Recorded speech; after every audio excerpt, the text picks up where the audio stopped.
ప్రకృతి సంపద ఎంత గొప్పదో చూడండి. ఆధునిక కాలంలో మనిషి ఆగమైపోతున్న బ్రతుకుల్లో ప్రకృతి వనరులిచ్చి మీ జీవన విధానం అంటే ప్రజల యొక్క జీవన విధానాన్ని ఇలాగే ఉండాలని చాటి చెప్తా ఉంది.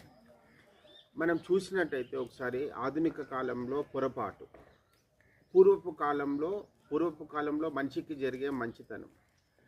మనం వాడే బ్రష్లు ఈరోజు ఎట్లా ఉన్నాయంటే చెరువుల్లో బర్రెని పెట్టి గడ్డితో గీకినట్టు.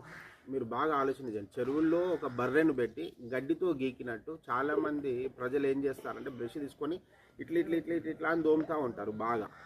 కానీ ఒకసారి వేప పుల్ల చూడండి, ప్రకృతిలో దొరికే మనకు వేప పుల్ల మన పల్లెని సురక్షితంగా కాపాడేలాగా మన జీవన విధానం, మీ జీవన విధానం మీ దంతాల సంరక్షణకి ఇదే మార్గం అని చాటి చెప్పేలాగా ఎట్లా ఉంటుందో ఒకసారి తోమన్నా మీరు బ్రష్ని, వేప బ్రష్ని ఇట్లా తోమండి. మీరు ఎట్లా తోముతారు చూడండి. ఆటోమేటిక్గా మనకేమవుతుందంటే వేప పుల్ల తీసుకునేటప్పటికి మనకి ఇట్లాగా అంటే మనం కింది నుంచి పైకి దోమడం స్టార్ట్ చేస్తూ ఉంటాం. చూడండి, మీరు వేప పుల్ల తీసుకోగానే మీకేం జరుగుతుంది, ఈ వేప పుల్ల యొక్క ముందర మనం ఈ భాగాన్ని తీసుకుంటే ఇది మెత్తగా మారిపోతుంది. మన తర్వాతకి ఏం చేస్తాం, ఆటోమేటిక్గా మన చెయ్యి ఇలాగ వెళ్ళిపోతుంది.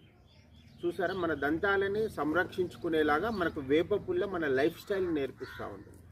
అలాగే మీరు బ్రష్ తీసుకునేటట్టయితే చేసే పొరపాటు ఏంటంటే ఇలా చేయడం వల్ల దంతాలపై ఉండే పొర మొత్తం నాశనం అవుతుంది. వేప పుల్ల మన దంతాలని కాపాడితే, అట్లాగే మన దంతాలని తోమే విధానాన్ని నేర్పిస్తే మనకు బ్రష్ ఏదైతే మనం ఈ ఆధునిక కాలంలో వాడుతున్న బ్రష్ ఉందో మన దంతాలని నాశనం చేసే ఒక మనుగడకి దంతాలను నాశనం చేసే ఒక మనుగడకి మార్గాన్ని ఏర్పాటు చేస్తూ ఉంది. కాబట్టి దయచేసి ప్రజలారా, మీరు ఒకసారి వేప పుల్లతో తోమిన తరువాత మీరు వాడే బ్రష్ నైలాన్, ఆ పైన ఉండే నైలాన్ క్రిస్టల్స్ ఏవైతే ఉన్నాయో ఈ వేప పుల్ల భాగంలో ముందు భాగంలో ఉండే మెత్తదనము, ఆ బ్రష్లో ఉండే మెత్తదనాన్ని ఒకసారి సరిపోల్చుకోండి.